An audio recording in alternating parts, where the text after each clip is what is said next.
Hello, hello, hello. Getting some final stuff set up over here. And I can start this right now. All right. So we are going to work on a feline head today. So a lot of these Twitch streams, I'm usually working on commissions. And this one is a commission for Short Stack. She had ordered a dog and that one was done already. And she also ordered a kind of like a generic large happy feline. So I'm going to work on that one today because there's another dog that I started working on. I just need to do some minor stuff, but I just thought I would start from scratch this time. So you can see the process from the beginning all the way to the end. The way that I'm going to do this... Oh, thank you for following. I am going to botch your name. Masterix? So, I'm going to show everybody how to do this from the beginning. So if you're curious about ZBrush, you're curious how to do this stuff, you've never seen my streams, this is kind of something that I do often. So if you watch my streams enough, you'll kind of see a pattern here. I like to do pretty much all sculpting in ZBrush, and I haven't really done a whole lot on Blender. I'll probably be doing that later on when I do some rigs and some other stuff on that program, but for now we're just going to focus on sculpting. All these sculpts are used for fursuits to make molds, so all these things will be 3D printed, so there's not going to be a ton of detail on them because they're just going to be 3D printed. The customer is going to make a mold so then they can do expanding foam and replicate it over and over and over again, which is really awesome and saves a lot of time. So let's go ahead and start this. I usually start with a sphere, and I like to go to geometry.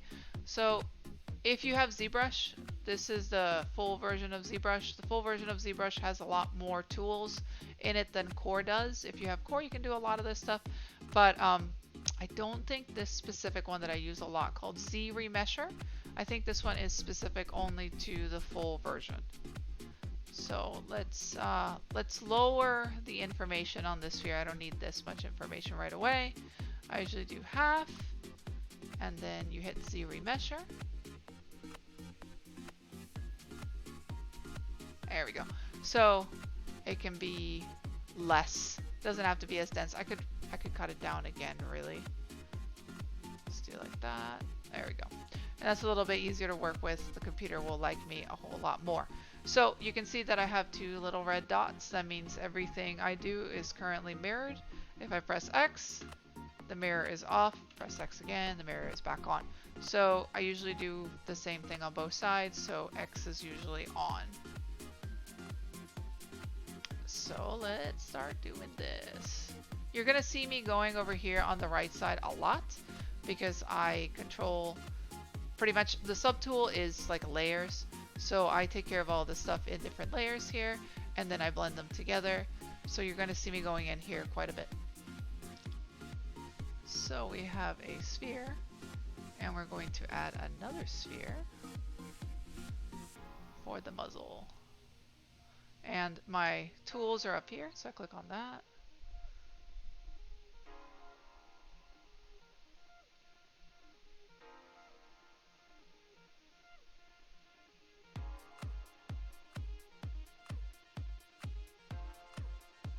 And if you have questions when I'm doing stuff, just ask.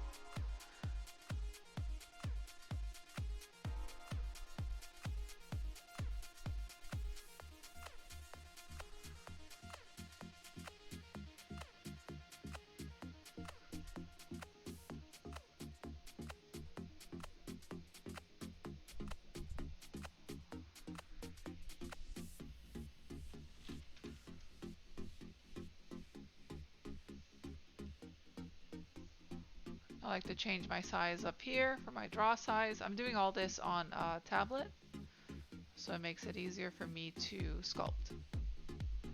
And I gotta double check. X is on. start moving stuff around.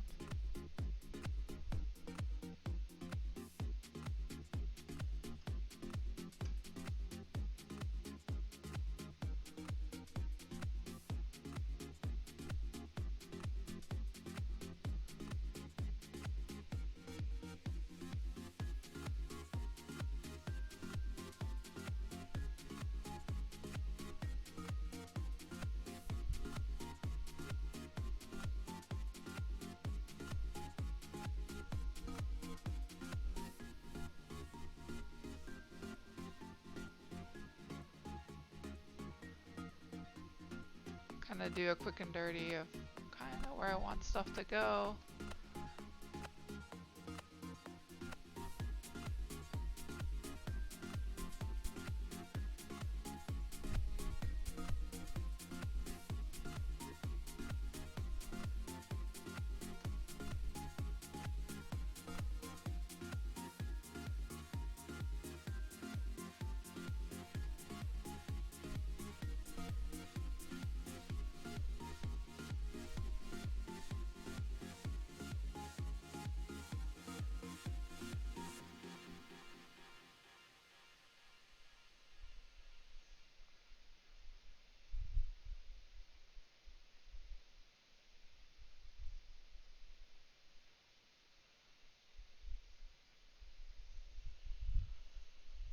Keeping this in different layers actually helps me a lot because then I can join them all together.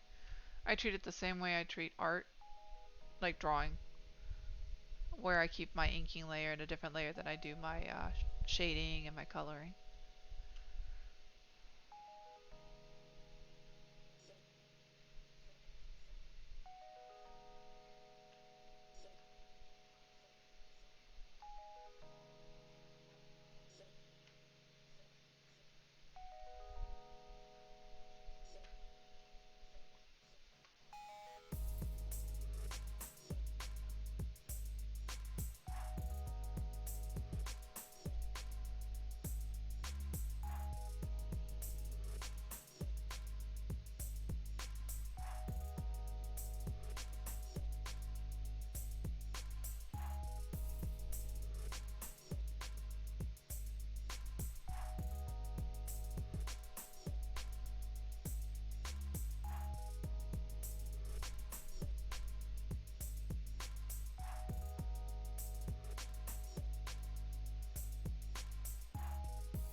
They always look like ducks to me when I start them out.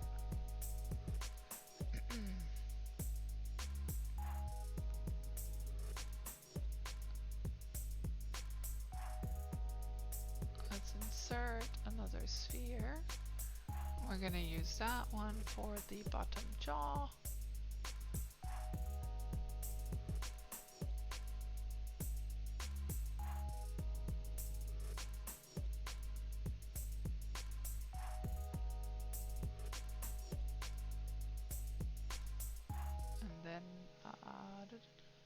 I think I'm gonna remesh it. No, not remesh it. I mean Z remesher. That's half that.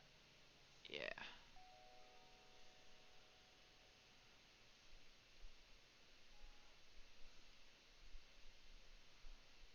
Oops. Make sure that symmetry is on.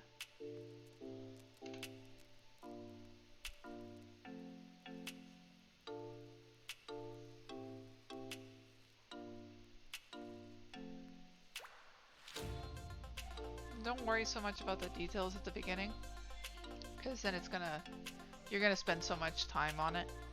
Just kind of get the basics down and then go in and start refining it.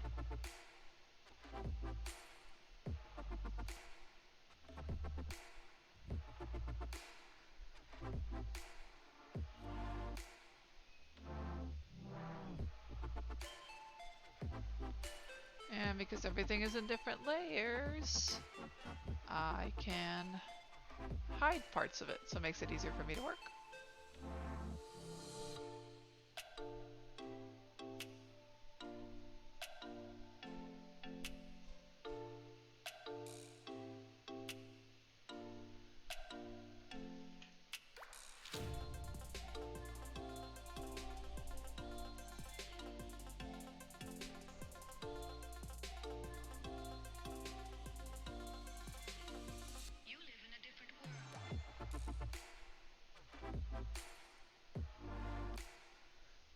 And I want this to be a bit more open.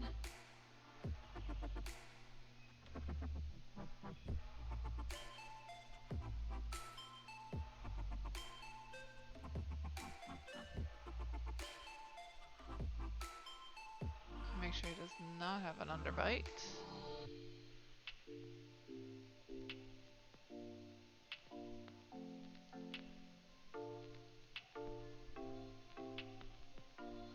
You want to leave a little bit so it's not the exact same, because fur bulks up things. Those are little things that sometimes I notice, like with some 3D prints I've seen, they'll be flush, and then when you create the mold, and then you go ahead and fur it, it's gonna have a really nasty underbite. So just kind of take some of those things in mind. Oops.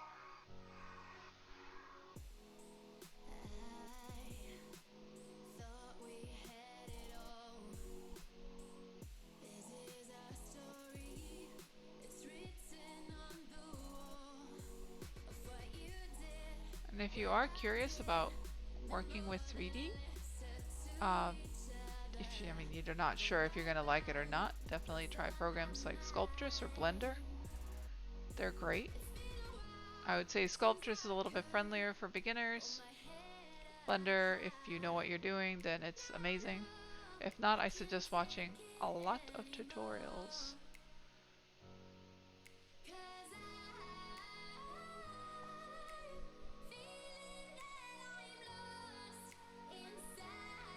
But this program has worked out well for me when it comes to organic sculpting.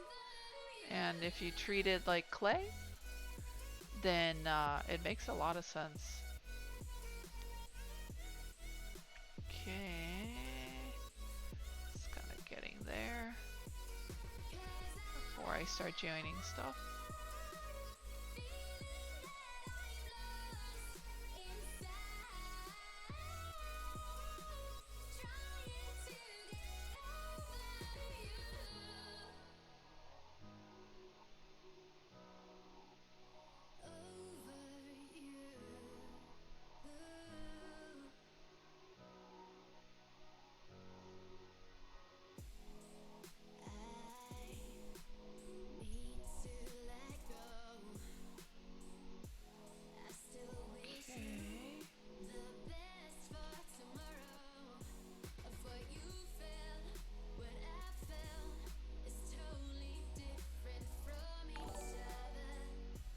Aw, thank you for following, Tiv. There you are.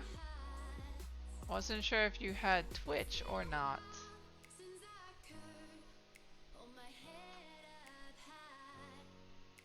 Oh, those are cute stickers. Vassisi.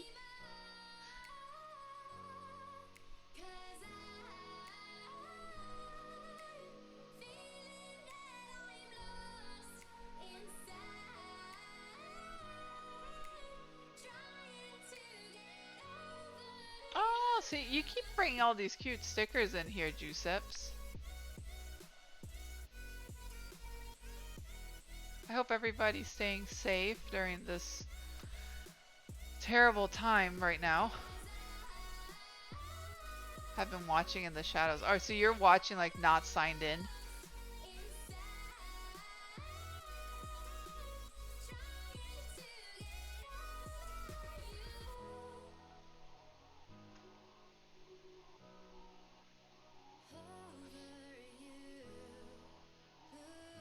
Aw, thank you.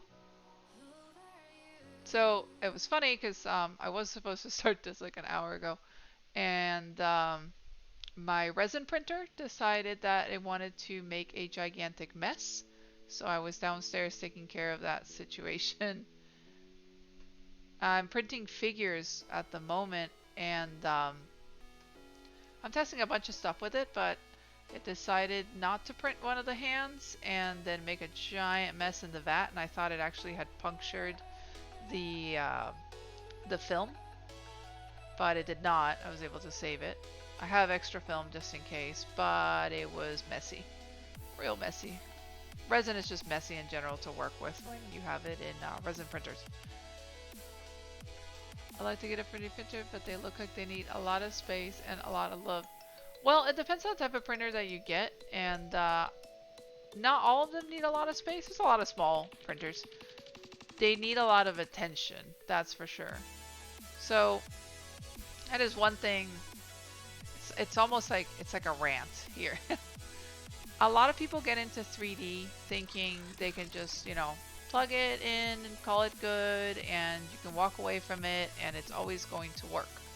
Well, I don't know where that came from because 3D printers are not user-friendly just yet. I would say if you like to tinker, then yes, they're fun, they're great.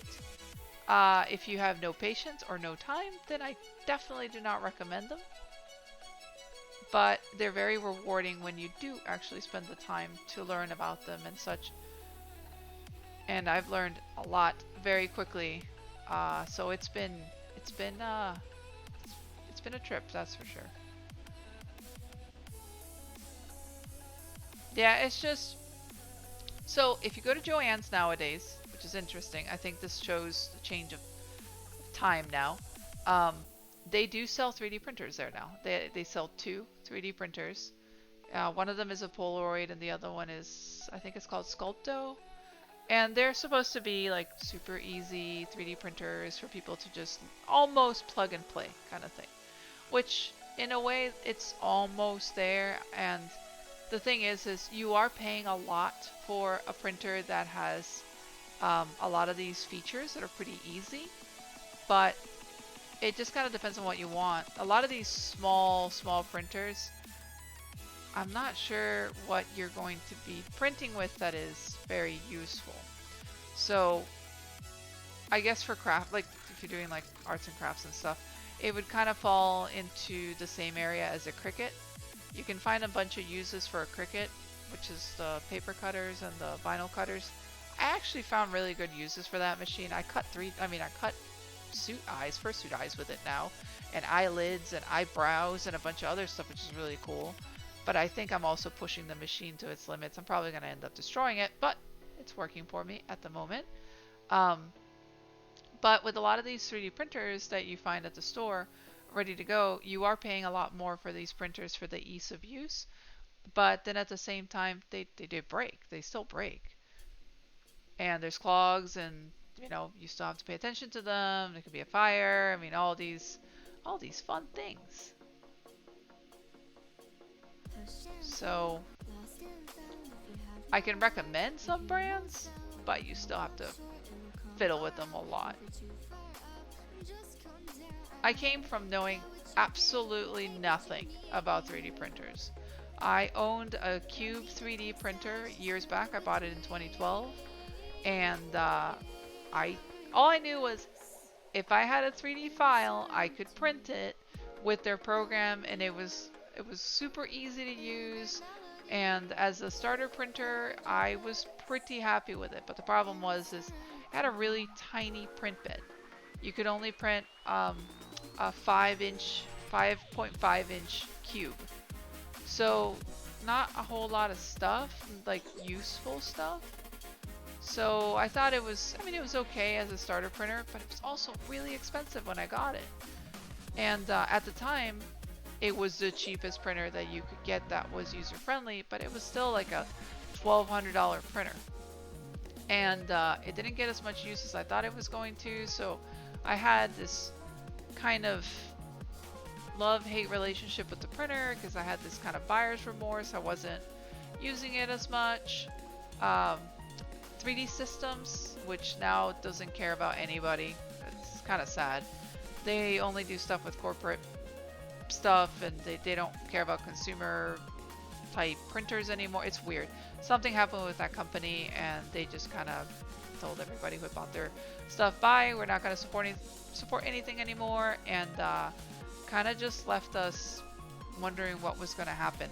So I had that printer for a while, but it mostly sat unused for years.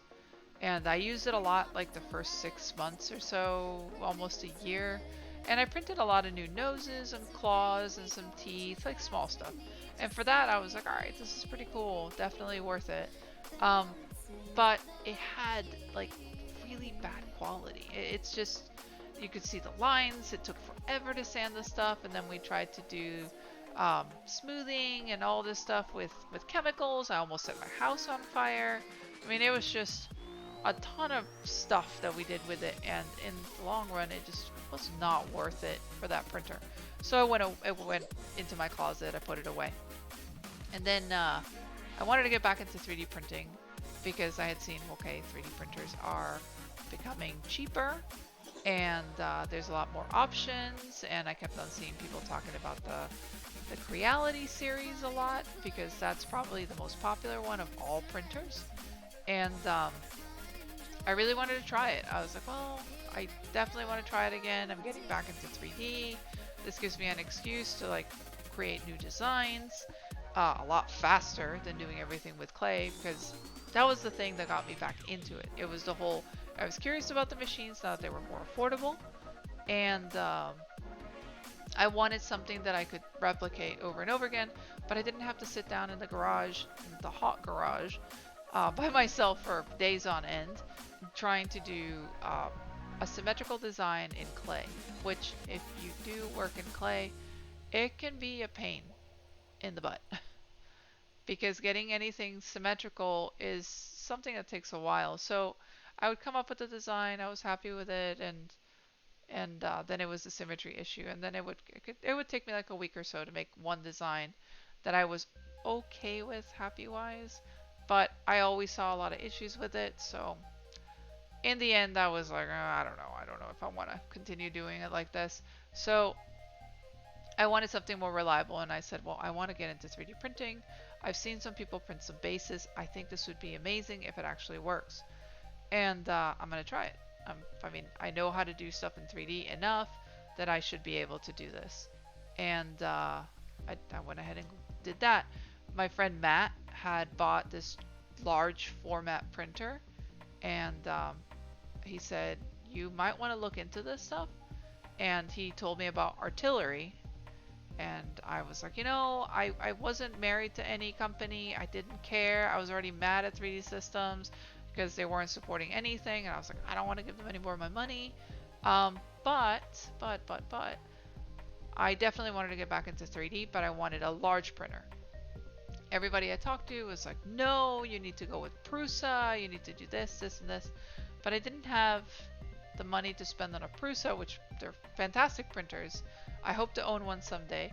But it was a lot more money, and it was a lot more fiddling with it. So I wanted something that I could take out of the box and pretty much assemble in like an hour, maybe 30 minutes or so, because I was kind of terrified. I went from owning a printer that came out of the box built, and all you have to do was connect it, turn it on, and then put your file in there, and it was ready to go, to having to look at printers that were Chinese printers, unsure if they were quality or not, and if I could even put them together. Because years back, when I had bought the one from 3D Systems, you could buy stuff from MakerBot, and it was as a kit, and it was interesting, but I was also not savvy enough to put this stuff together. I didn't trust myself enough to put one of these printers together. Nowadays, I'm not that scared, because I've taken printers apart so many times now, that now I know what everything pretty much is, or enough to know what it is, which is a good thing. But that's because printers have broken so many times. And that's the other thing.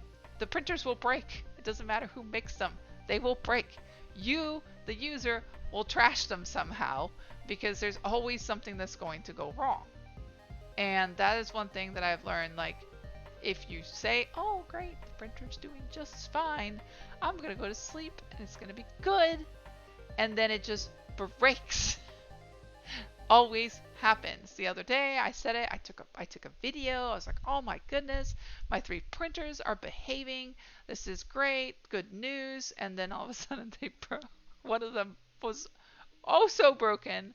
One had a electrical failure and it cooked the power supply and it destroyed the heating element for my bed. So I was able to change the heating element, but I was not able to change. I mean, I was able to change the power supply, but not the heating element because they're on. They were on current back order because of all the stuff going on right now. But yeah, those are things that just happen. It also cooked my backup battery at the same time. Something bad happened. So there's a lot of like, well, this is gonna happen. You end up spending quite a bit of money fixing these machines over and over again. So if you don't mind that, then they're worth it. Oh, hey, Steezy. Hello, hello. But the thing is I'm not trying to discourage anybody from like owning a printer. No, they're great. They're super fun. But please do the research on them. Please, please, please. I see so many people just giving up on them within like the first week because they didn't know what they were getting into. But they're definitely worth it. I have spent a lot of nights crying. That's okay. And it's fine. I don't mind telling people that because they will make you cry. And they will test your patience a lot. Like a lot. And I'm not a very patient person about a lot of things, so it's a personality thing. Just don't, of course, like don't hit them, don't throw them on the ground or anything like that. But yeah, they will test your patience with stuff. So like currently, like I said, I have 3 printers currently. I had to return one because the Predator that I ordered is this huge Delta printer. So if you look up Delta printers, they're really cool. They print completely different than the other type of, it's called Cartesian type printer is what I have currently, which is the boxy type printer where the head goes up and down and the bed moves back and forth. To me, in my opinion, those are extremely reliable. I really like those. I know how to fix those. But I decided I'm going to get a different type of printer. Anycubic was having a sale on the Predator. This thing looked amazing and scary at the same time, and I was like, wow, for the price, because it was like a $300 printer, and the printer was at almost as tall as like a human. Well, it was as tall as a human because it was like 4 feet tall. I was like, oh my goodness, I want this thing. It's huge. It's inexpensive for the size that it was printing. And Anycubic kept on saying, oh, it's fast and it does this, this, and this. And I'm like, oh my goodness, I gotta get it. I gotta get it. So I ordered it. Super excited to put this thing together. But thing that was the big bummer about all this stuff was that the printer never printed anything that was good. And then some people are like, oh, you gave up on it too quick. Like you're also saying like that people shouldn't give up on them as quickly. Look, I'm not joking you. I spent a whole week in the garage, staying up until like 4 in the morning every night. From me coming back from work around like 7 to 8 at night. From 8, maybe I ate something, all the way up until 4 in the morning for a week. I really was sick after this. Trying to figure out what was going on. So I'm pretty sure that the printer was faulty from the factory. I'm not just saying this because I'm being lazy about it or anything like that. One of the motors on, because it's got, the Delta has 3 arms on each side, and it creates like a triangle. One of the motors that was on one of the sides, I swear, partially through the printer would just stop working. And then the arm would kind of come crashing down from the side. Then the printer head would swing to the side and it would just start spewing plastic everywhere, or it would hit the print on the bottom swing the print out of the bed, and it just freak out. When you would try to level it, it would be okay, but at times you'd level it and it would just slam down and gouge the bed, even though I wasn't telling it to do that. So it would get extremely violent, and I didn't know I was doing this. It was just one of those things like, why are you doing this? Calm down. So I tried over and over again to get this. By the way, I'm merging all my pieces except my eyeballs. I was really trying to figure out what was going on because it was a bummer. I really wanted this to work. It was just so sad because this printer was so cool looking and I really wanted it to work, but it did not work. And that's the part that I'm just like, oh, really, this, just sad. That's what it was. It was just sad. That's my story. Sadness. But I talked to Anna Kubik, and this one I should have put it at higher res. Sorry. Let me delete this. I talked to Anna Kubik, and at first they were just like, "Oh well, we're sorry. There's gonna be no way you can return it because blah blah blah." It was just some excuse, and I said, "Look, buddy, this has a problem I can't fix. I took videos, I sent them videos, all this stuff, and they were just like, oh well, yeah, it kind of does seem like there's a problem with the motors and all this stuff.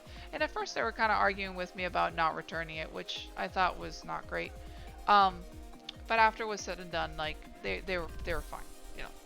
I'm still dealing with them with stuff because I said, look, I personally don't think that a Delta printer is going to work for me.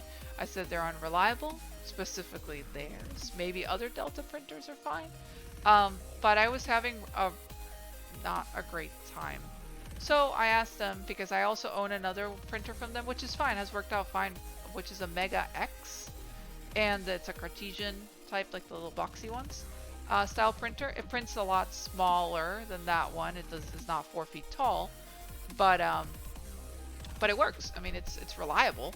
And I said, hey, I'll pay like the $50 difference. Can you just send me that one instead?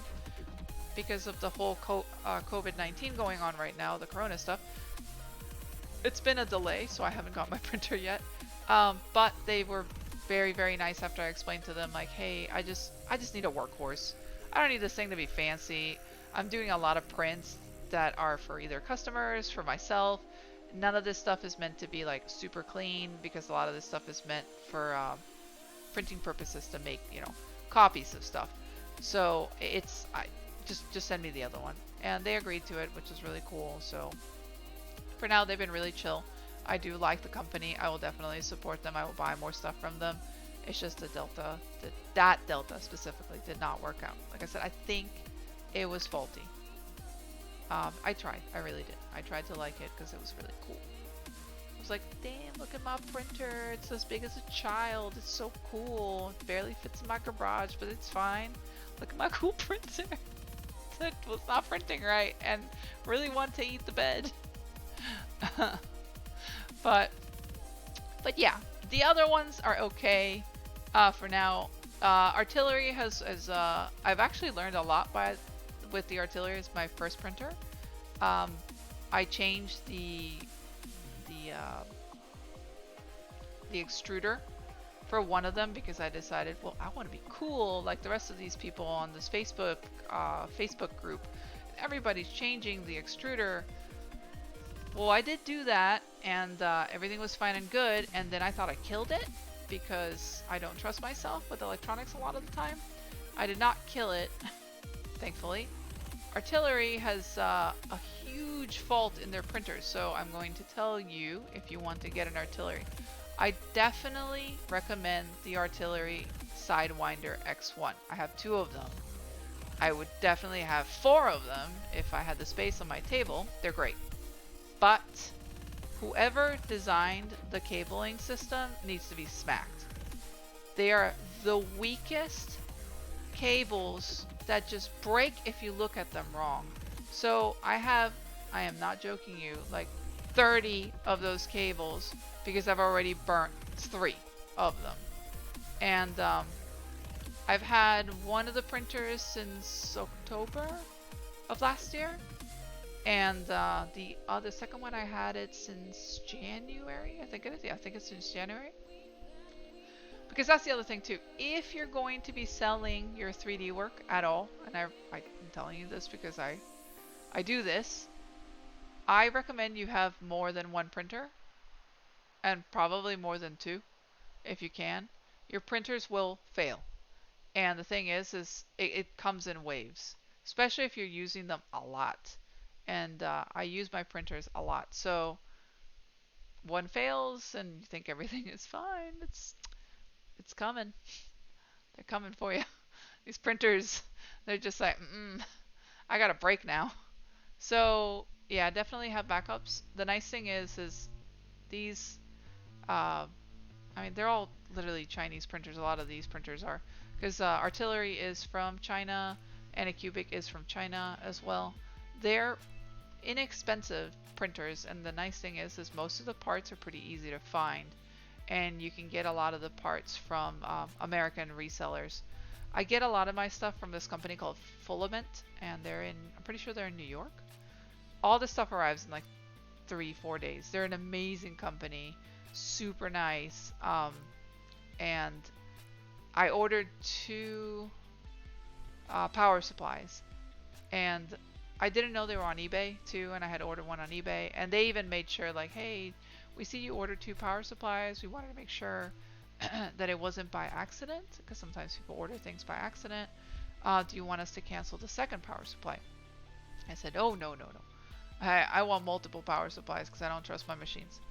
But it was cool. They asked. They're very, very good at what they do. E3D parts are amazing.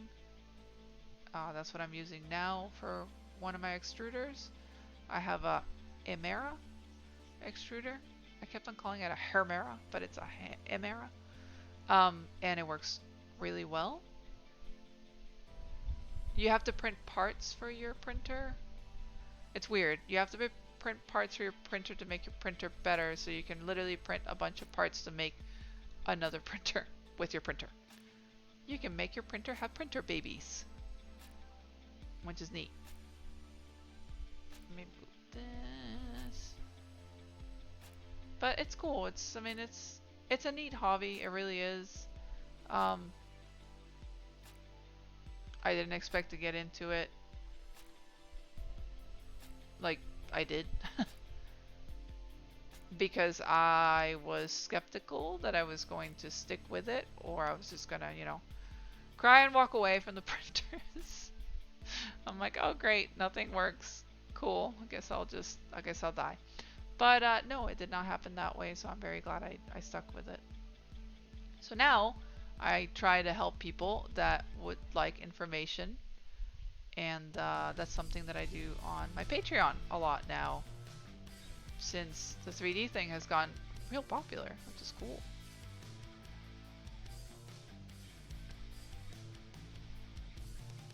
Hello, Sage dear. Buy 3D printer, print 3D printers, unlimited power. Yeah, pretty much. I mean, you can. You can get it to print most of the stuff, which is pretty cool.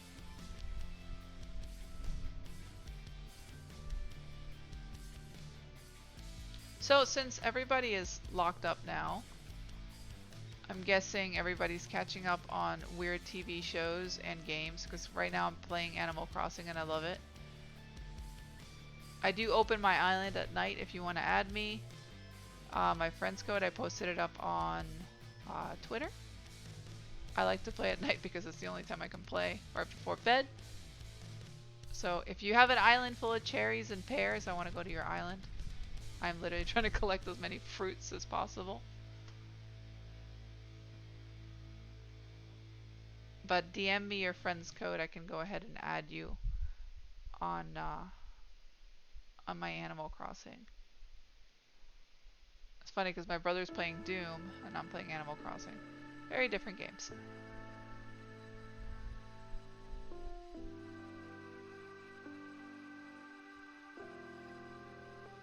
I got a free month trial of Netflix again for the home confinement. So, okay. I want to talk about this because it's funny and it's kind of messed up. Who here has watched the show Tiger King? I I binged it in like 3 days because it was a freaking mess. Oh God, no. No, no, no, no. You have to watch it. I mean, you can watch it sober if you want.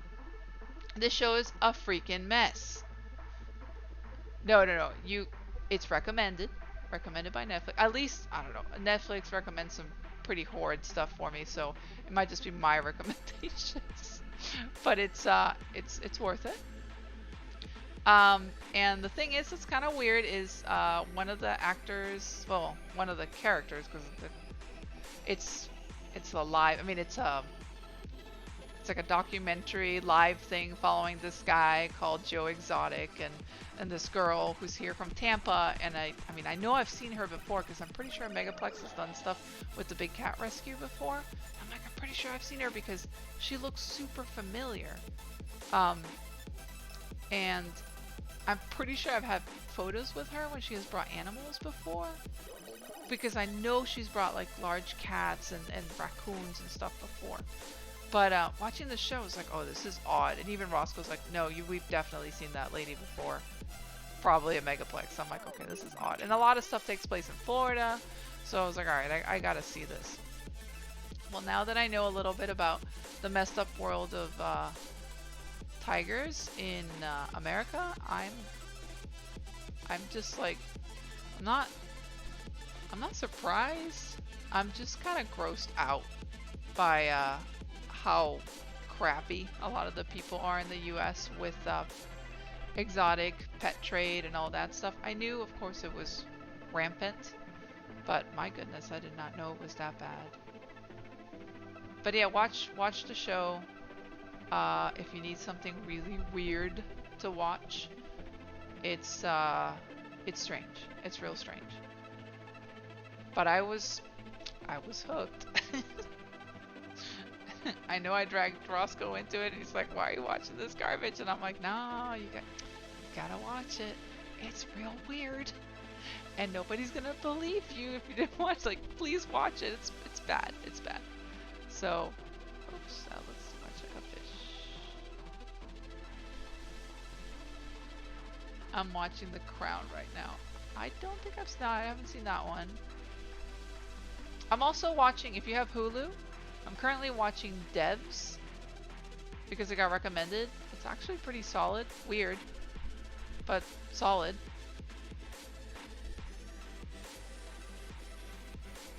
Sometimes you just need to watch something crazy to feel better. Yeah, that's my Netflix. That show seems like a trip and a half. Yeah. Devs is weird.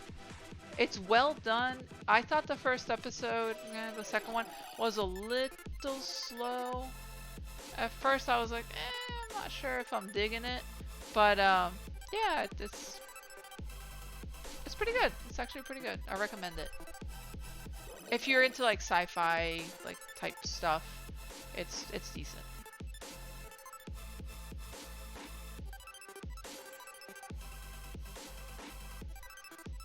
And of course, I had to binge watch Beastars because, you know, what furry's not gonna do that?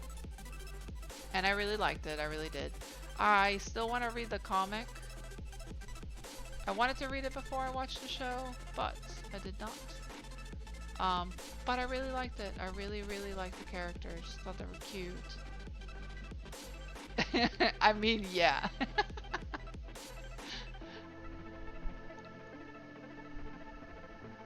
Oh, cool. Thank you. Yeah, I want to definitely read it. I was actually looking to see if I could download it onto my Kindle. Oops. Go back. Or on my iPad, because I thought it'd be fun to kind of have it all together.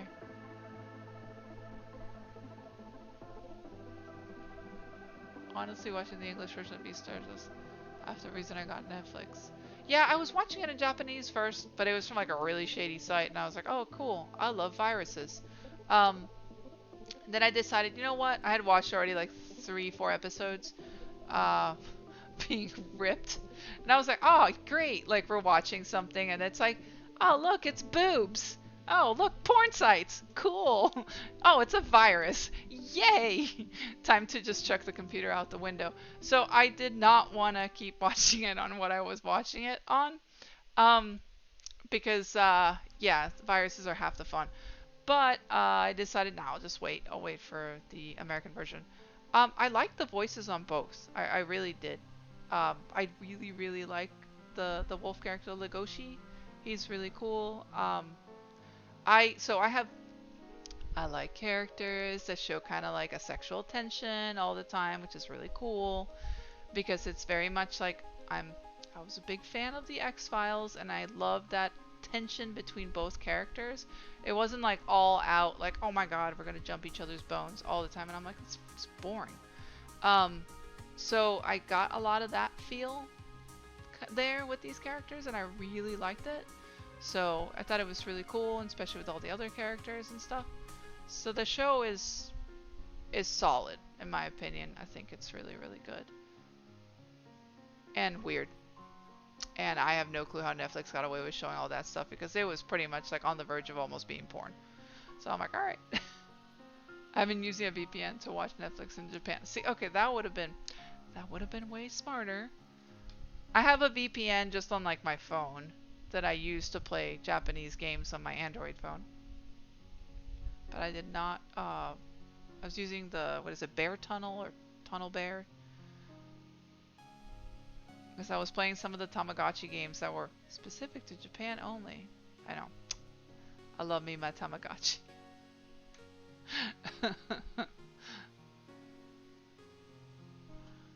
But yeah, the show is like, oh, it's cool. Okay, so I was unsure how I was going to like the 3D aspect of the characters because I had seen some of the previews and I was like, all right, I could see this being pretty cool, or I could see this being really weird. But it worked really well. There were a couple of times where I completely forgot that these characters were 3D and made to look like 2D. So I think the studio did an amazing job with it personally. And I hope to see more stuff like that. It looked like drawn art, which is why I was like, yay, that's cool.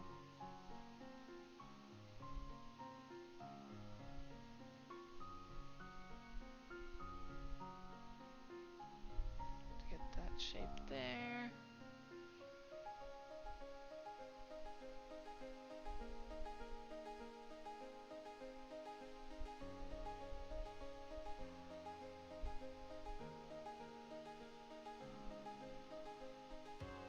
Yeah, it was great. Any of like the fighting scenes or the dancing and stuff, it actually didn't look weird, which was nice.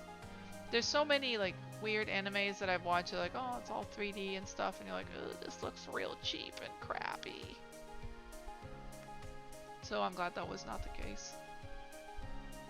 Like Juno dancing, yep, exactly. No, I was impressed. I was very, very impressed. So when I was in Japan last year, January, Roscoe and I had gone to uh, Mandrake, because I like to get a lot of used toys and figures and such when I'm in Japan. And they were advertising everything about that anime. I mean, about the manga. And it was really cool because we saw it and we're like, wow, this is really neat. This looks like it's like made by furries. And we have like a bunch of paperwork and stuff that we picked up while we were there. And it's really cool to see that it got made into a full-fledged anime. So, something that was pretty neat. Now this year was like the year I've been going to Japan yearly for the last 5 years, 4 years, 5 years. I think it's 5 years now. I love Japan. Like seriously, if I could move there, I would. Um, but I also love America, so I'm going to stay put. But oh boy, that is, geez, why are you so high poly? I forgot. Oopsie. Let me change you. But yeah, now I want to, when I want to go back, I definitely want to look for figures of this show because I think it'd be really cool, just like toys and stuff. Japan has really inspired me to want to get into figure making, toy making, and such, which is kind of like a different venture I want to pursue. So a lot of stuff, I'm trying to get better at 3D just in general, so I can pursue that a lot more. Because I think it would be really fun and it's just another artistic outlet. I just like being creative and being able to create stuff, especially figures, would be something that'd be really fun. Just because I'm a giant kid at heart, I've always liked figures. I collect figures, and it's a huge thing over there, and I think it's awesome. So every time I go, I try to like get figures. I mean, I also love plush, and they love plush over there too. So it's just a bunch of really cool stuff. I love their artwork. So I was going every year, and it was always this like kick in the butt of inspiration every time I went. And this year, I had, said to myself, well, I need to stay put for a year because I needed to work on my own house here. Um, and when you go to Japan and stuff, it's expensive, so you have to be careful. Um, but I stayed put this year, and in a way, it actually worked out. I mean, sadly, with all the horrible stuff going on. But I definitely want to go back again next year if I can.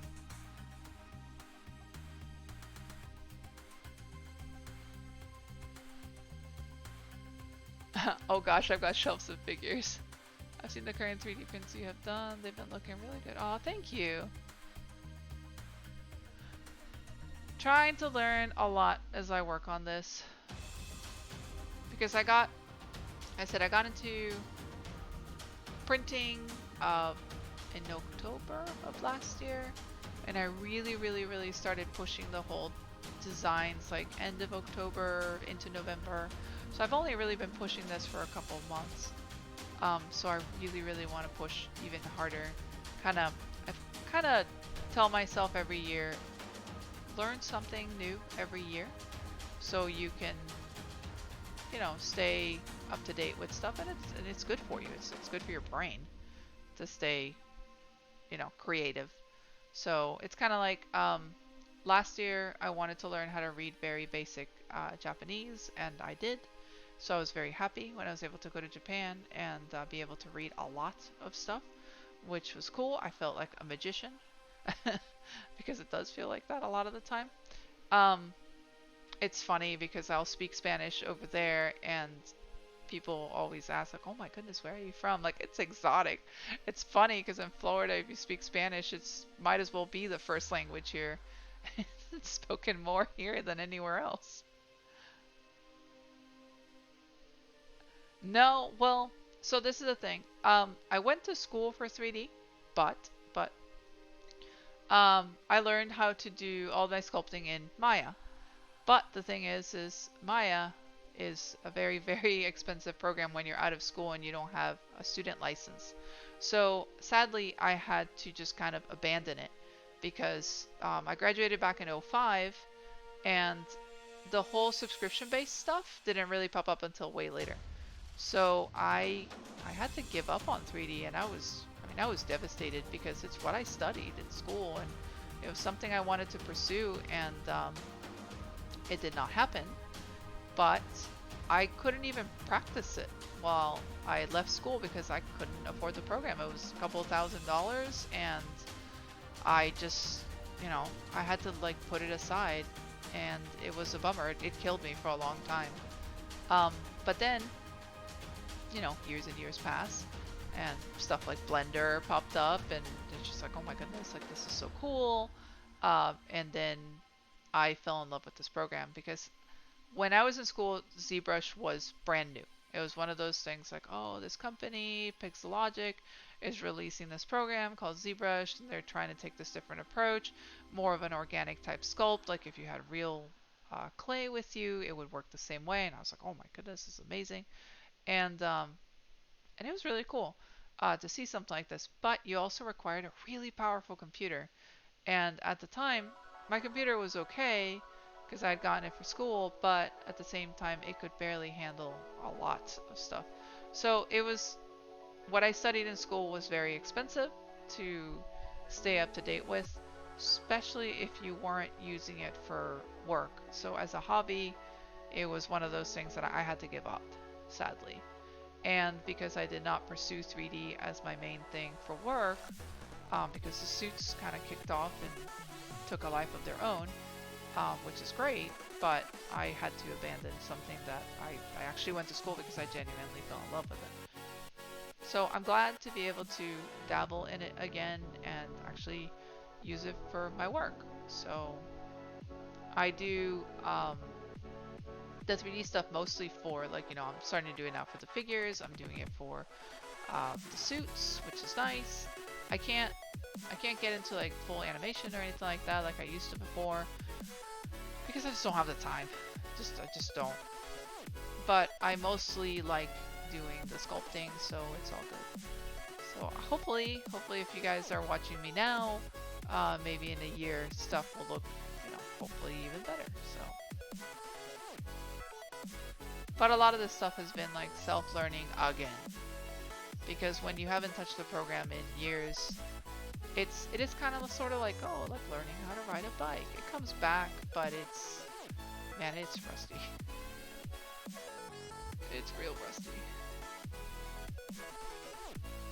I'm just happy that I'm able to do like a monthly payment on this program, and I can afford it because it's awesome. Sculptress gave me this want to get back into stuff, and because Sculptress is a free version of this, but it's like the really, really basic version of this, and it's really limiting. So I wanted to get into the full version of this. I started off with Core, and I was fine with Core for a bit, but it's limiting on some of the stuff that I wanted to use, so I just went ahead and got the full version. And I'm glad I did. You're currently learning how to build keyboards. Are you doing it all kind of like on your own? Because I've been binge watching just tutorials on this program to learn as much as possible. Yeah, it's weird because so there's different demographics for different social medias. I don't go on TikTok anymore. I deleted that because TikTok, oh my goodness. Ugh, yuck. The type of people that were on there, no, not my people. And it was really young kids, so a lot of the questions and stuff are really, really basic, and yeah, they don't get it most of the time. So I was like, all right, this is just a waste of time. So I mean, I try all social medias. I always do, because you gotta try it and see which one works for you. I used to use like Facebook for work. I don't touch that anymore. The Facebook comments were just mind-numbing. They were so bad. Instagram, I still use it a lot for personal. My work Instagram is okay. It's there. I don't update it as often. I update my personal one a lot because that one's like a mix of personal, work, all that good stuff. But the comments, man, the comments are just a lot of times are so dumb. But I also have to remember the demographic for Instagram is also a lot younger. So Twitter is my favorite place to kind of be, places like this, like Twitch. YouTube is even kind of tough sometimes with some of the comments, because the demographic is young, very, very young. And you get a lot of kids that are like, I want to learn to do this. And you're like, oh, great. And you show them like, okay, you should do this, this, and this. And it's like, oh, but I want to know how to do it perfect now. Like, I want to be learned immediately. It's like, well, no, you have to do, this, and you should go on YouTube and watch tutorials. Like, well, no, I want to do this exactly the same way. And I'm like, I'm trying to tell you how I learned, and they don't listen. So I think I waste a lot of time trying to tell people how to do stuff. It's like, all right, cool. Bye. I've been wanting to practice my soldering skills to get better. Oh, cool. Okay. IG gets rough. I haven't posted there in a while. Yep, it does. Or my favorite is well, I'm young, I can't afford it, so can you just give it to me for free? And I'm like, ah, yeah, because that logic, it's real solid right there. Or my birthday is tomorrow, can I just have it? I'm like, nah, that's cool, man. I don't know who you are. So it's, yeah, it's, Instagram is a curiosity, that's for sure. But I think it's just because it does bring a lot of kids. So I kind of expect that. I'm not ragging on the kids, it's just that a lot of the times, a lot of the questions you're just like, oh my goodness, like these would be avoided if you, you know, if you read the one sentence I wrote about whatever I posted. It would be a lot easier. It's like, don't be so lazy.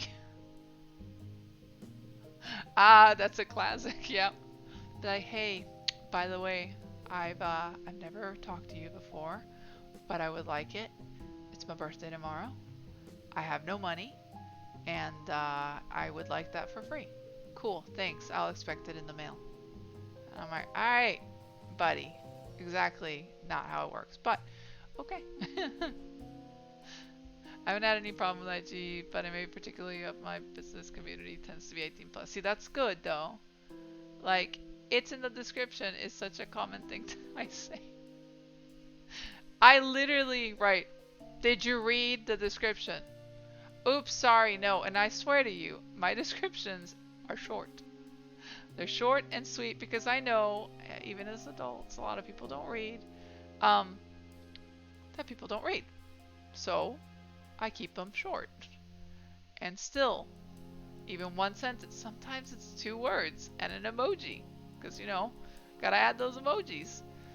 Nothing. It's just, alright. So a lot of the times I feel kind of weird because I'll look at my responses. I'm like, man, I sound like a bitch. But I'm just annoyed because nobody's reading anything. So it's, yeah, it's bad. I don't know. I just think it's because it's the I need it now mindset. I call it the Amazon Prime generation, where it literally needs to be here tomorrow, and no questions asked. And it's kind of like, oh, okay, well, no, it's not a mass-produced item. No, you can't have it for free. No, I don't care if you're an influencer. I'm not going to give you anything for free. Oh, those are bad. I will pay you with exposure. But like, really? I'm going to take that exposure to Walmart to go buy my food. Definitely. I'm going to see if they take those exposure points. So dumb. I could get into a whole rant about that, but I'm trying not to because, oh man, I get heated. It's like, look, when you have followers and stuff on Instagram, I get it. You get a lot of attention. You get a lot of like people wanting to, you know, hey, advertise my product, blah, blah, blah. Because I mean, it makes sense. I get it too. It's like, advertise this. A lot of times it's products that I go, you do understand if I'm going to advertise makeup on my Instagram, people are probably going to wonder what the heck is going on with me. I barely wear makeup as is. So that would be weird. And you could definitely tell that it's like, oh, cool, she's just, you know, selling out to this company because they did blah, blah, blah, blah, blah. And it's like, yeah, I'll only advertise stuff that makes sense to me, or I'm going to use it, or I genuinely stand by it just because that's the way I do things. But, you know, that's me. But I get a lot of people like, hey, I have this many followers. If you give me this for free, you're gonna get like so many people wanting to get your stuff. I'm like, no, that's cool, man. I'm like, I don't want that. Go take that elsewhere. And then they get really mad. I don't understand why. It's like, no, thank you. I'm usually nice. I don't start off with, I'm not like F off or anything like that. I'm just like, no, thank you. And they're just like, excuse me? And I'm like, I said no thank you. No. You have to say yes. I'm expecting this. And it's like, no, thank you. I'm not gonna stop until you say yes. And I'm like, How many times can I say no thank you, please leave me alone? Influencers in the wild? No, I have not seen. I don't think I've seen that one. I did follow the one story because I think I saw it in one of the videos on YouTube about like influencers getting out of control. About that one girl asking for the hotel room in like the UK or something. It was that one Airbnb, and she wrote a letter, an email, how she wanted to stay there for free and all this stuff, and then the guy made it so it was illegal for influencers to stay at his Airbnb or his bed and breakfast. It was pretty funny. I mean, I'm butchering it, but I mean, you can find the story on YouTube, and it was hilarious because this girl, oh, she needed to get like, you know, rake through the coals with the stupidity that she was posting. There are some stories out there that are just like, wow. There's my favorite ones are the influencers that beg people to pay for their vacations. There was this one couple, of course they didn't work or anything like that, and they wanted to travel. I think it was Africa or something like that, and they were begging people, and I think they opened up a GoFundMe on getting money so they could travel the world and their Africa trip or something, and it was like over 30K I think that they were asking for. It was ridiculous, and they were begging people. It's like, yeah, you don't need that money.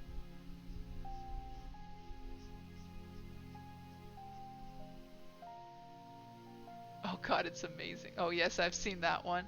There's a couple of good ones out there. Like literally, when I go on YouTube, I end up watching so much like drama about influencers and whatnot because a lot of times it's just funny. It's like, oh my goodness, you deserve it because you're just dumb. Let me save this real quick. Yes, and then that's... Oops. Short stack cat. Let's put it in my desktop. I had some stuff failing yesterday, so I wanted to make sure that this was not going to happen again. See a bunch of those little question marks, stuff that has failed on me, and files have disappeared.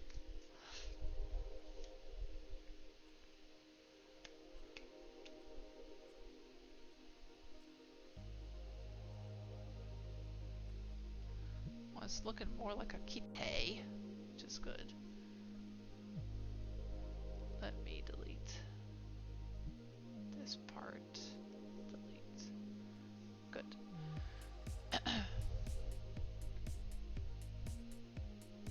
There was there's another story. I forgot which YouTuber was covering it. It was funny because it was so messed up. It was just really bad. So every once in a while, like, you know, I'll use it almost like as a podcast in a way. I'll leave YouTube kind of doing its sentient thing.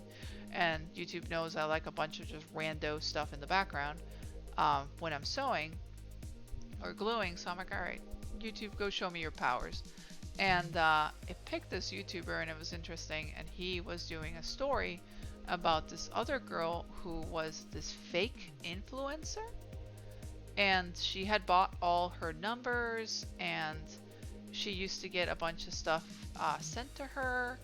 And this girl had created this weird life that was all a lie, but her mother was helping her at the same time. It was just really strange stuff. And but it was just really weird because, so you can tell autoplay can be a blessing and a curse. Yeah, mine's usually like a what the heck? Why are we here on YouTube? Why are we watching this now? But yeah, that's when we go, yeah, YouTube went sentient and it does its thing. But yeah, this guy, I'm gonna have to find it and link it on my Twitter and stuff. But he was talking about this influencer, and she was just bananas, and her mom fed the lie too, and would talk about how she was getting all these modeling gigs and all this stuff. This girl, she just looked like, pretty normal. And I was like, really? She's getting modeling gigs with like Teen Vogue and stuff and everything. And I was like, oh, this is kind of strange. Um, and all her makeup tutorials, I mean, I'm horrendous at makeup. And I knew for a fact I could do better makeup than this girl. And I was like, what is up with this? How is she getting all these makeup deals if this girl can barely do her eyeliner? And it was all fake. But she had bought hundreds of thousands of followers, which, I mean, this stuff's expensive. But you could tell that they were all fake. I mean, you just do like a quick search on Social Blade, and then you can see interaction based on numbers. So that's how you can tell when somebody's fake, especially when your interaction is low. So I guess people started to kind of research this girl, and they started finding out like, oh, she's fake, she's fake. And then lines started to drop her because a lot of the companies were just seeing her numbers, and I think she had like 1 million followers and like almost zero interaction.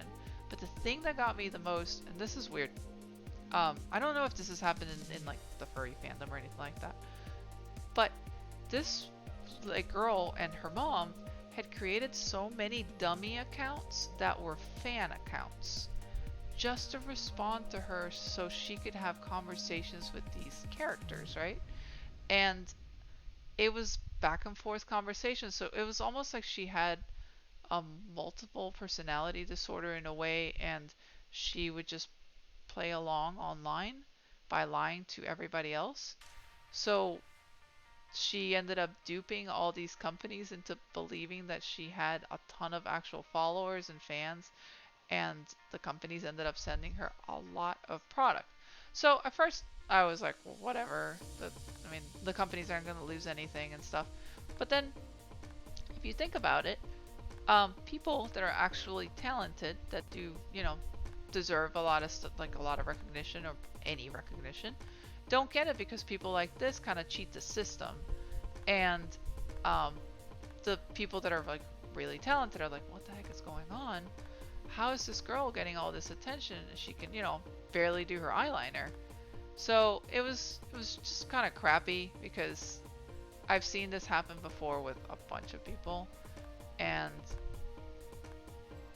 it just, I don't know, it just made me feel kind of gross because I'm like, oh man, how many people out there just buy followers? And you can just easily tell because the interaction is kind of not there. But it's odd, it's weird, I don't know.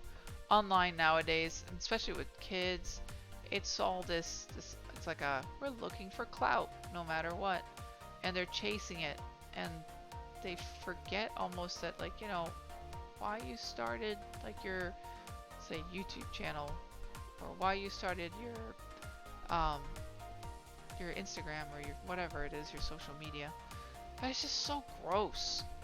And I've been online a while now, and I mean, I do a lot of advertising and stuff like that, and I can tell which accounts right away are fake. Like, oh wow, this person, and somebody will be like, oh, this person's getting a lot of views, like, I mean, a lot of not views, but like a lot of followers, and I'm like, oh yeah, okay, let me go check some interaction, some stuff, because I'm curious. I'm just genuinely curious. Yeah, a lot of stuff is real fake. It's just sad. It's almost like sometimes I wish parents were a little more involved, I think. Maybe that's the word. With what their kids are doing online. Because I swear these kids are just, I don't know, it's out of control. My brother was looking at he was following a Reddit, and okay, I'm gonna say it, I know this sounds horrible. I think it was called TikTok Thoughts. Which makes me laugh. But it is, I swear to you, it might as well just be porn. But the thing is TikTok is, I am not joking you, that place is like pedophile, like, central. There's so many kids dancing and doing, stuff, and you're just kind of like, oh my god, this kid is like, I swear to you, this girl is like 12. And then you see some of the comments from people, because when I used TikTok for a little bit, I would kind of scroll with like see some people's accounts, and I'm like, oh God, like this nasty. And it's just these older guys like preying on these young girls, and they're like, I'm gonna be extra slutty today doing this dance. So he was showing me this thread on Reddit. I'm never on Reddit, but it was like, yes, TikTok thoughts, and this girl, I mean, I hope she was not underage. She's like dancing to a song because everybody dances some dumb song right now, but her boobs are out, and she just has like a strip over her nipples, and that's it. And she's, boobies are floating, jumping around everywhere, doing her thing, and I'm like, really? Where's her? Where are her parents? Like, really? Girl, you look like a hoe. Like, what are you doing? And I mean, I'm not a parent, but I'd be pretty disturbed if my child was doing that. So, I don't know. TikTok is, I think TikTok is a mistake, but that's my opinion. Doesn't mean it's real, but my opinion on that one. Yeah, there needs to be some sort of parental intervention. What the heck ever happened to Byte? Okay, so that's funny. Byte, I actually erased the program today. I had it there because I was actually doing some cleaning. I joined it. I was like, yeah, it's Vine too. Because I was like, oh my goodness, I don't want to deal with TikTok anymore. Maybe we'll have like slightly better people on Byte. Byte lasted, what, a week? I saw nobody was posting on it, and I was like, well, this is kind of dumb. Because I was really excited to leave TikTok. I was like, please, give me something else that is not TikTok. And it ended up, yeah, we ended up getting Byte. And Byte was doo-doo. And I don't know what happened to it. I think it's there still, but I literally just erased the program today. Like, literally anything is better than TikTok. Yeah, I saw everyone grab their username, but nothing ever happened. Yeah, it was... The one thing is TikTok does have a lot of like really good filters and just good stuff and everything, and it reminded me a lot about Snapchat in a way, and like how Vine was too. But the type of people that are on TikTok are just not my people. So I just left. When I saw Byte, I was like, oh good, something to do, like something different to do. I went ahead and deleted my TikTok. It's not like I'm like, oh, I miss TikTok and stuff. Like, I actually like will watch some of the videos on TikTok when it makes it into a compilation on YouTube. But aside from that, I don't really care because I think it's garbage. I just don't like it. I used to enjoy Vine. I thought it was fun. And it was one of those things that if you could make something witty in a very little amount of time, it was pretty cool. But then Vine left and disappeared, and all those people moved to YouTube, and then we got people like Jake Paul and Logan Paul. So yuck. It spread some other problems around. But yeah, I don't know. I thought we were gonna get Vine too, and that never happened. But yeah, I think Byte's dead.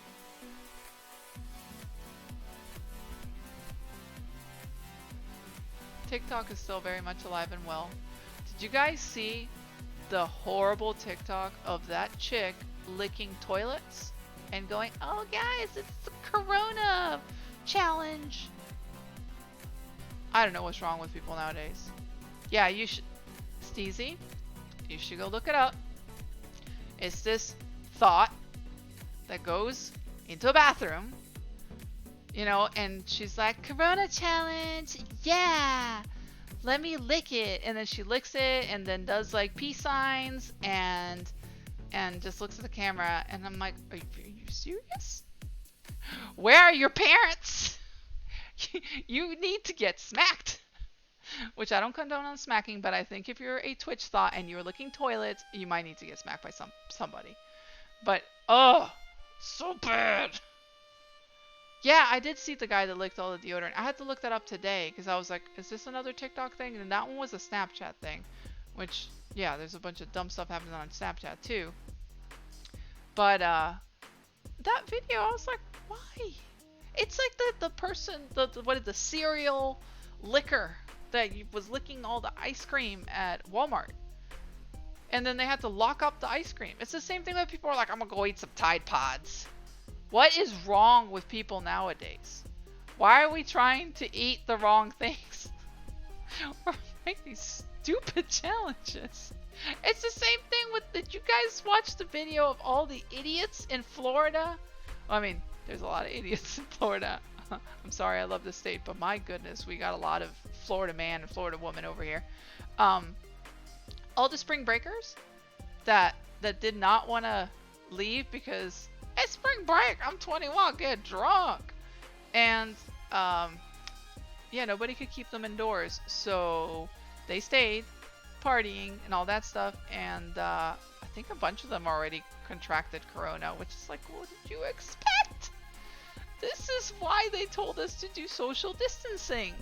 But you know, they think they're invincible, and they just turned 21. Gotta get messed up. And I don't know. I saw the video and I was, oh my goodness, I was so mad. So I called my aunt. She's in Miami, and my aunt is, you know, doing social distancing like a good adult. And she told me that even though the beaches are closed, a lot of the people in Miami do not want to listen, and they're still like, heck, I don't care. Time to go to the beach. We're gonna treat this as a vacation. And I don't get it. I don't get it. I have no clue how we're going to contain this mess if people don't listen and don't follow anything. So I see that and I just go, are we gonna stay locked in our houses forever? Because nobody follows the instructions. At least in my state, we're getting a lot of stubborn human beings. I don't know how your states are, if they're a little better, but Florida is proving to be not so good right now. Like, hey, just download a bunch of video games and have fun. That's the thing, though. You have... Oh, and that's the other thing, too. So, I love movies, like going to the movie theater if I can. And there was a couple of movies that I wanted to see. Like, I wanted to see Onward, and I wanted to see The Invisible Man, because they got really good reviews. And then they were like, alright, we're shutting down the movie theater. And I was like, alright, that's a bummer, but understandable. And then all of a sudden, the companies are like, we're going to release these movies on, you know, on Prime or wherever you can. I think you can, yeah, you can rent them through Amazon. But you know, you pay more for them, which is fine, to rent them. But I was like, oh my goodness, that's awesome. I can still watch these movies, and that's great. And then that way, you know, they're not a complete wash, because I felt bad. Like, what are these companies going to do? It's like, oh great, like our movie completely flopped because of a virus. So I think that's actually awesome. Oh, I actually just watched Sonic tonight. See, I still want to watch Sonic. I want to watch Onward. I want to watch The Invisible Man. But now I have options. So, and yeah, it's like, I think it's $19. But if you think about it, like, there's 3 people who live in my house, myself, Roscoe, and my brother. And we all wanted to watch Invisible Man. And then it's like, alright, you divide, you know, $20 between 3 people. And then, hey, you get the other option of it's really, really comfortable in the living room, and we can get our popcorn, and we can pause it to go to the bathroom. For me, that is definitely worth it. So it ends up being a pretty good deal for that, because some people are like, oh, it's $19, it's a lot more. And I was like, yeah, because they're assuming you're gonna not watch it by yourself, maybe. So I don't know. I definitely want to support them during these times, especially companies like, you know, I love Disney, so I definitely want to watch their stuff. And I don't want to see, like, you know, their movies not do well if the movie's genuinely a good movie.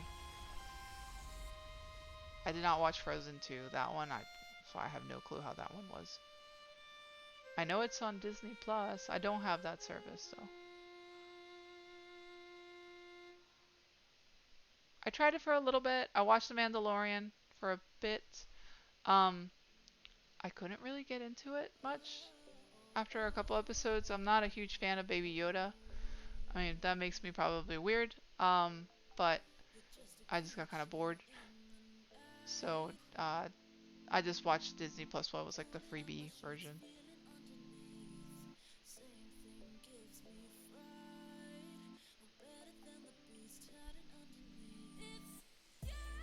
I did did not think I was going to be talking about Twitch thoughts. I mean, not Twitch thoughts, but thoughts in general on the internet. How fun. I think that word is so bad. It's funny because it's stupid.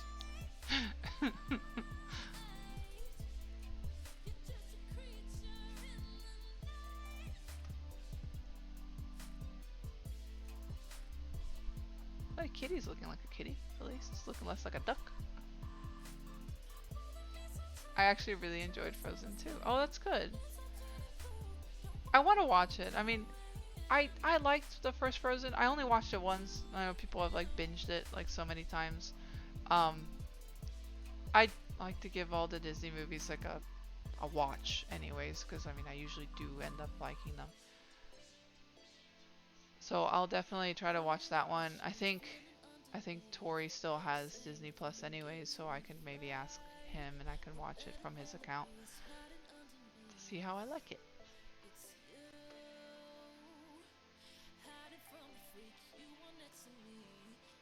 It's kind of weird like nowadays, like I used to have DirecTV for like 14 years, you know, living away from my parents and such, and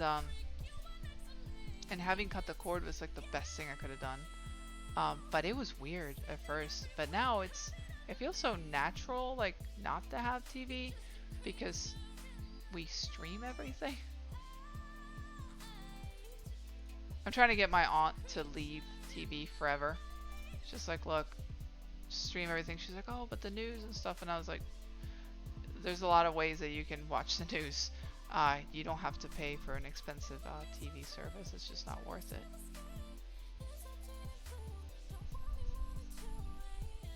It's kind of like I still had a landline at work up until year and a half ago. Yeah, like a year and a half ago. So I was renting a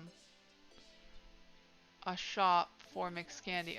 Right now I own another place for mixed candy, but I was renting a place for mixed candy, and because it was under a commercial roof and sharing it with other people, they were really like, the internet was like, you're required to have a landline or it's going to cost you this much more, which I thought was ridiculous. And I ended up having a landline again, which I hadn't had a landline in, I don't know, way too long. And I don't miss that. It's just such a waste. I do everything on my cell phone, and it ended up being cheaper adding, after I, you know, cancel that company and cancel all that stuff, cheaper adding an extra cell phone to my T-Mobile plan than it was having, you know, a landline and TV or any of this stuff. It's just like, this is so stupid. All this old stuff that it's like, you need to have this, and this. Like, no, I don't have to have TV. I don't have to have a landline. It's like, oh, but what about the hurricanes? Like, you want to have something that's like more reliable, and I'm like, what's more reliable than a cell phone? Just strange. We debated YouTube TV, but so far I've not done that one yet. I did do YouTube Red for a little bit. When I was doing a ton of YouTube videos and stuff, because I was like, oh yeah, I want to support, like, you know, more creators and stuff. It was just so lacking in stuff that I didn't think it was worth the money. That was all. So I kept it for like 6 months or so, and then I canceled it. I didn't care for it much. So at least it was YouTube Red, what I was doing. So you could watch all their like originals and everything, and I was like, I didn't care for it. Hulu I've had for a long time. Netflix I've had since like the beginning.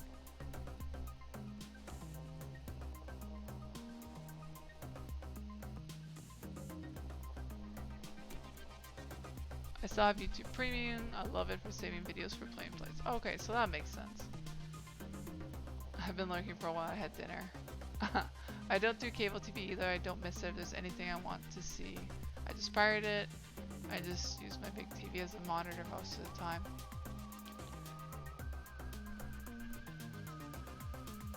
I'd say for me, it's like most stuff that I want to watch is available to stream. And it's either on one of the many services that I already have.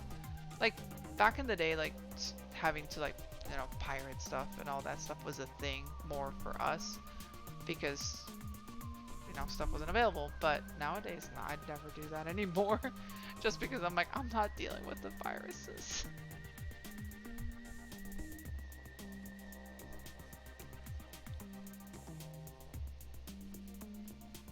It's like if it's not on Netflix or Hulu or YouTube, I just don't really care much anymore. I can wait till it pops up in one of those other venues.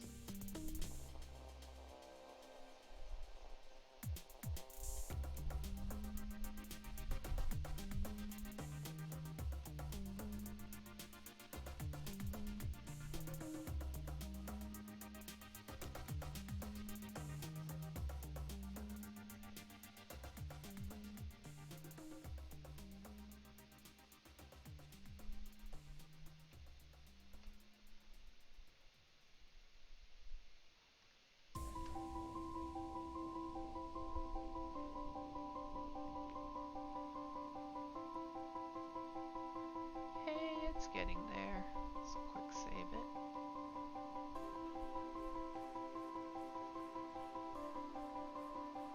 Let's give this one some nostrils.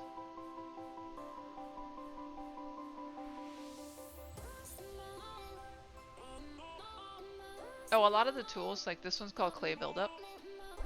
If I let it do its thing, like I kind of touch it like this, it will build up. If I press Alt, it does the opposite. It actually cuts in, which is really cool.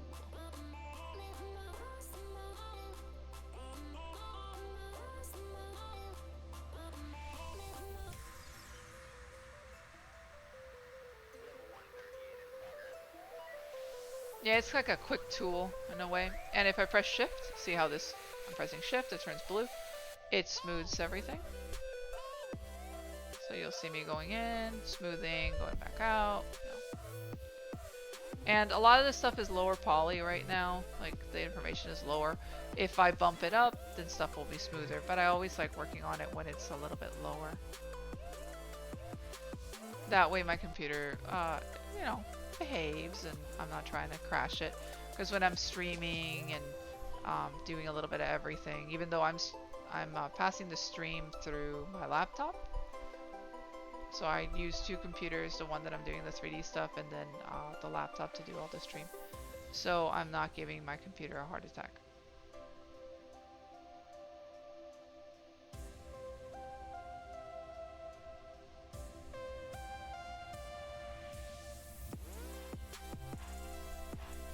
I was wondering how the sculpt actually worked.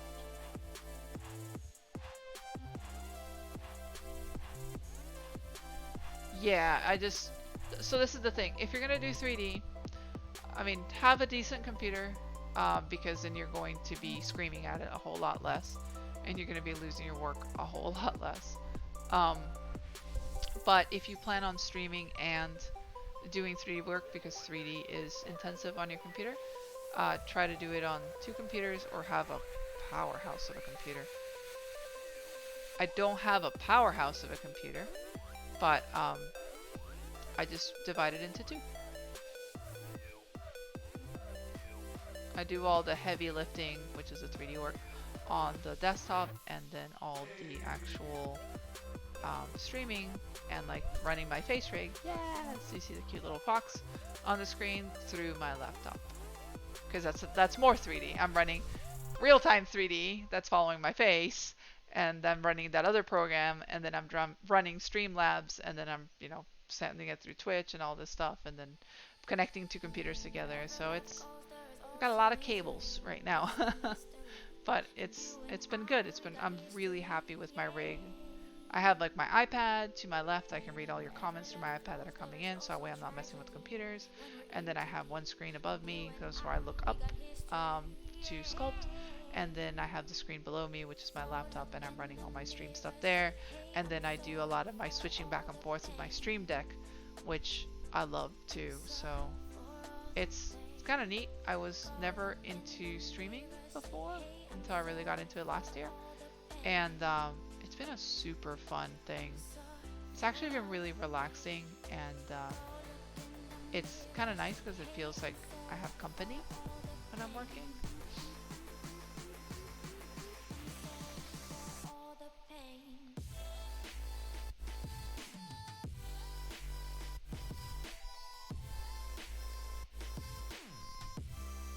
Mainly run from screen just to keep FPS high and enjoy playing competitive shooters. There you go.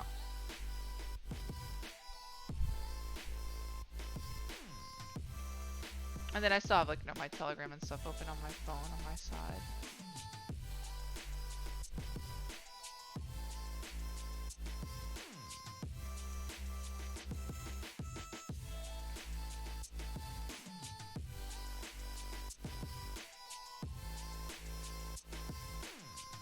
Let's see what you look like. Alright, let's what are you saying? Remesh it.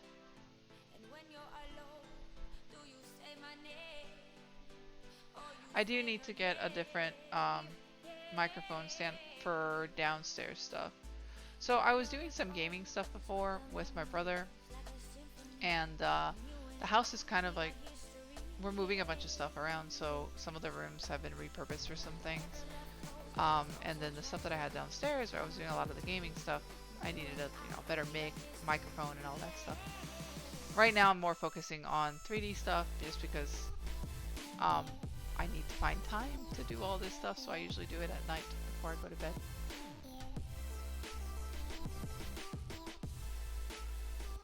And since a lot of people have been curious on the process of it, I don't mind streaming it because it's fun. I'm hoping to start streaming soon. Was going to build a new PC after doing a couple cons. Now cons are canceled, so I'll be able to build this sooner, but I want to wait to see how the virus situation pans out. Yeah, we're kind of waiting on a lot of stuff before doing any major purchases and stuff, just because the world right now is literally a big question mark. So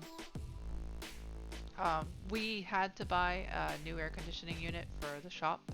Ours broke, and if you live in Florida, you understand that you cannot live without air conditioning. So that was a very, very costly repair to do, but it needed to be done.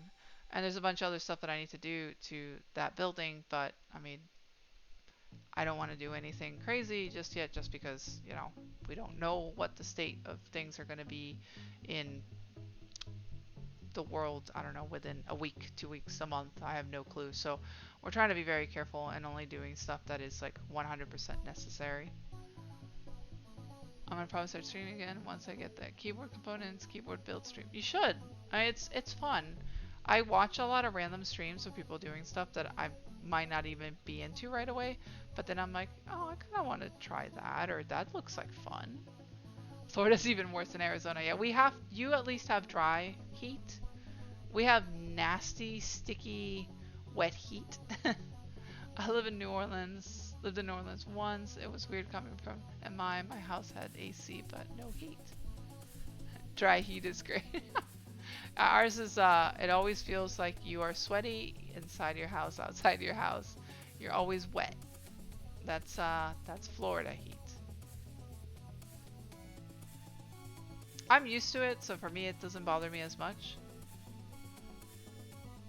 It's funny because dry heat actually like kind of kills me a little bit, just because I have really crazy dry skin. So I really feel it, like especially when like I visit places like Vegas. It really kind of hits me hard.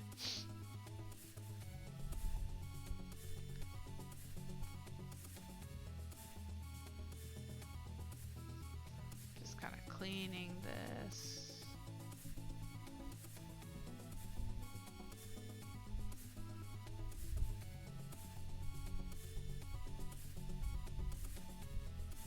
If you ever visit Arizona, you've got a spot to crash. Oh, thank you. And same thing with you if you wanted to come and do Disney when it's open.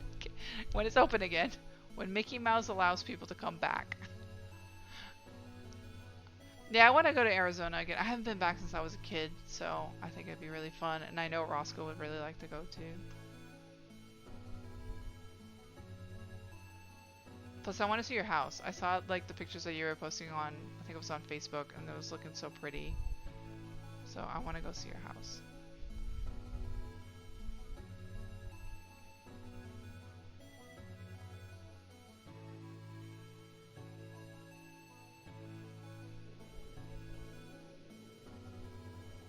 It's been so nice.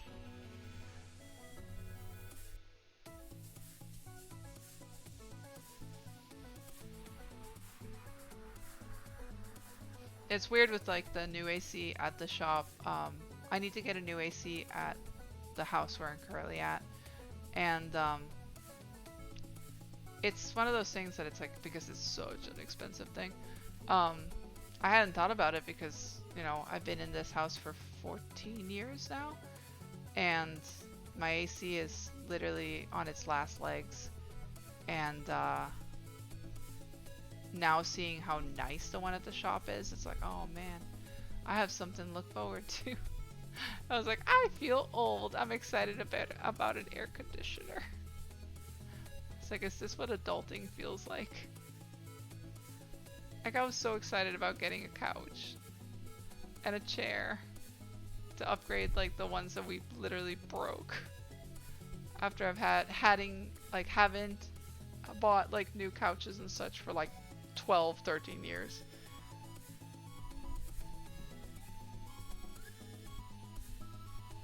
Oh yeah, that's Stockholm Syndrome for you. It's just weird because it's, you know, when you're a kid, you're like, well, why are my parents so excited about a couch? Why are they so excited about a chair? It's just a chair. And now I'm just like, like, don't take me into furniture shops. I just kind of want things. I've never purchased a couch. Look, the couch that we purchased now is only the second couch I've ever purchased in my life. So, it's fine. It's all good.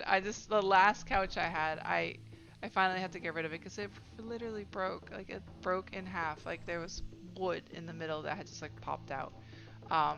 And we're like, no, it's fine, it's fine. I was like, man, this is looking like a crack then. I'm like, I really need to get rid of this. So I'm glad I got rid of that. I'm glad we got some stuff. It's nice to sit on something that's not falling apart, which is good. Yeah, it was a rough couch. I mean, I have some horrible couch stories that are not appropriate for the stream, but I'll have to tell you. But those two couches, I had a couch and a love seat, and both of them had extremely rough lives. I'm surprised it survived as long as it did. I've always lived with other people, and it's just always been a couch, or we've gotten them off of Craigslist. Yeah, I get a lot of stuff from Craigslist too. Couches, never gotten them off of Craigslist. I get a lot of electronics and stuff like that from Craigslist. And that's always interesting what you're going to get. I bought phones off of Craigslist before, and this is where I started finding out, oh man, maybe I shouldn't do that as much. Just because a lot of phones are stolen, which is not fun. So I started checking phones before I bought them on Craigslist, and oh boy, most of them were stolen. So I like to shove a sphere here in the mouth because this is for printing purposes. It makes it a lot easier if it doesn't have a very heavy overhang.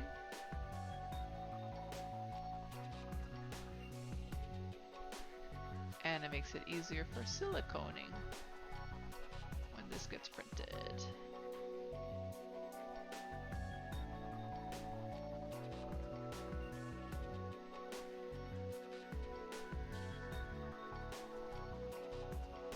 Yeah, so there's a lot of stuff that you'll see me do. I'm thinking more like printing wise. So I'm getting all this kind of cleaned up and everything, because then I would take it into Mesh Mixer, and once it's in Mesh Mixer I can clean it up some more. Like I usually chop the back, but like right now here I don't want this slope to be here because I have to think a head's gonna have to fit in here. I already have a generic-ish size that I make these that fit, It's usually about 11.5 inches from cheek to cheek, which is a pretty good size. It's just stuff that, like, I've done them a couple of times. You know a generic size that fits now.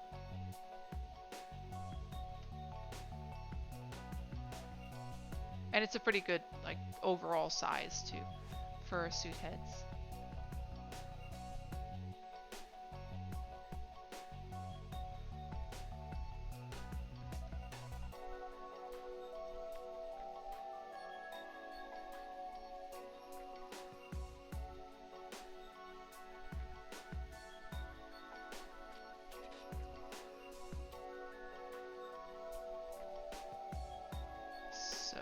Technically the eyes, I can flatten them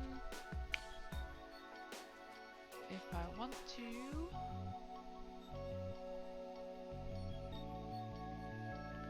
See if it works out okay. Not like that. It's too strong. Yeah, chill with the intensity.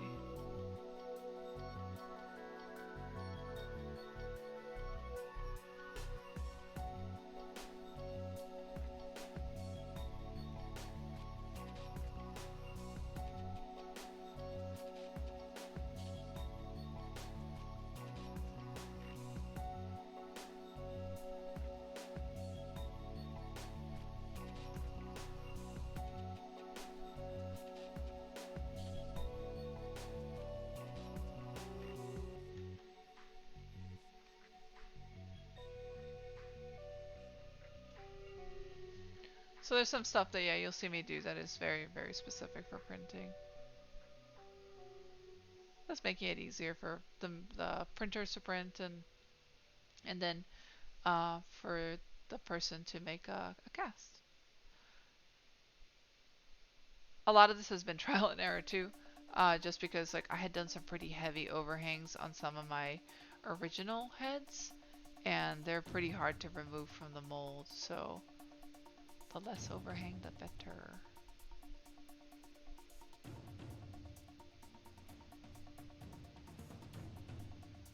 I really want to take advantage of that extra time before con season to make a head. I started one, but I'm still first stages of building up the foam shape. I'd say take your time, especially if you've never done it, and just don't rush it for a con. Don't give yourself like a really hard deadline, especially if you're new. And have fun with it. I mean, really have fun with it.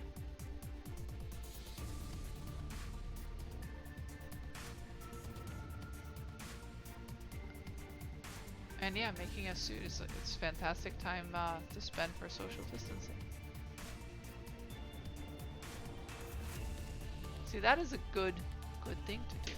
Arts and crafts, everybody.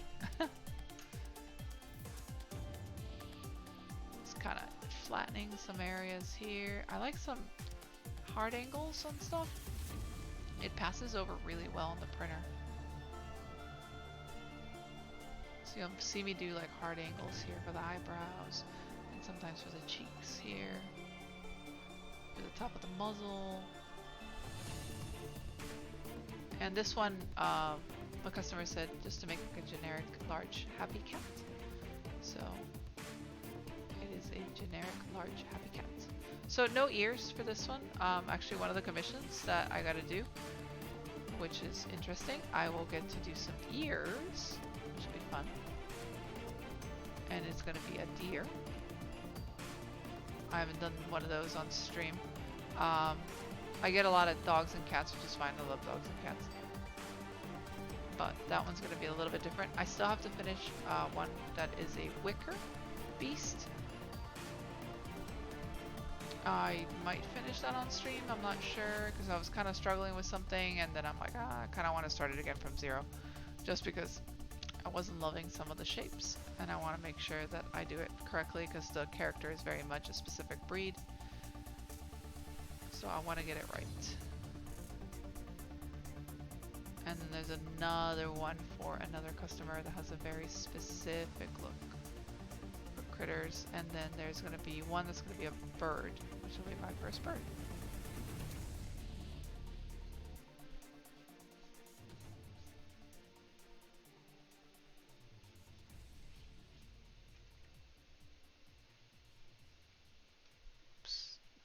that.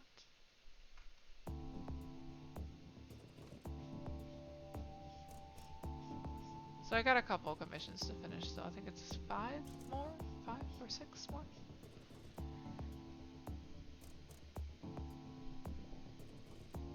I actually debated getting a face rig Meg. It's just so cute. Yeah, I love mine. Caribou did such a good job with it. I love it because like right now, like, you guys don't know I'm in my pajamas and my hair looks like a mess since I was playing VR right before this, just so I could, you know, move my legs around a bit because my gym is closed. So I wanted to do a little bit of exercise before I sat back down.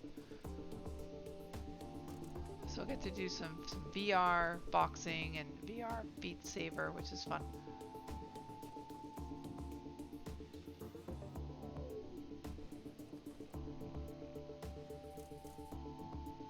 Pajama time here as well. Well, I mean, it's 1 o'clock in the morning right now that I looked at it. So with that being said, I am going to end up heading to bed because I did not realize how late it was and I gotta get to work tomorrow. So thank you everybody for coming to the stream, and hopefully you guys enjoyed it. I learned a little bit and it was fun. And yeah, it was like, I'm surprised a bunch of you guys came in to watch me this late. I'm sorry it was like an hour later than I wanted to do. But I try to stream every Thursday when I can. I usually announce it on Twitter earlier in the day if I'm going to stream or if I'm postponing it for any sort of reason. But I'll try to stream some other times too throughout the week. But it's usually on Thursdays. So yeah, just catch me if you guys want to learn more 3D. I'm going to be doing a lot more 3D throughout the next couple of months. And hopefully learning more stuff. And I can show you guys more things as I learn. Alright. Oh shoot, it's 10 p.m. Well, it's 1 in the morning for me because I'm in Florida. So I am heading to bed. So thank you guys again. And I will see you guys next week. Good night.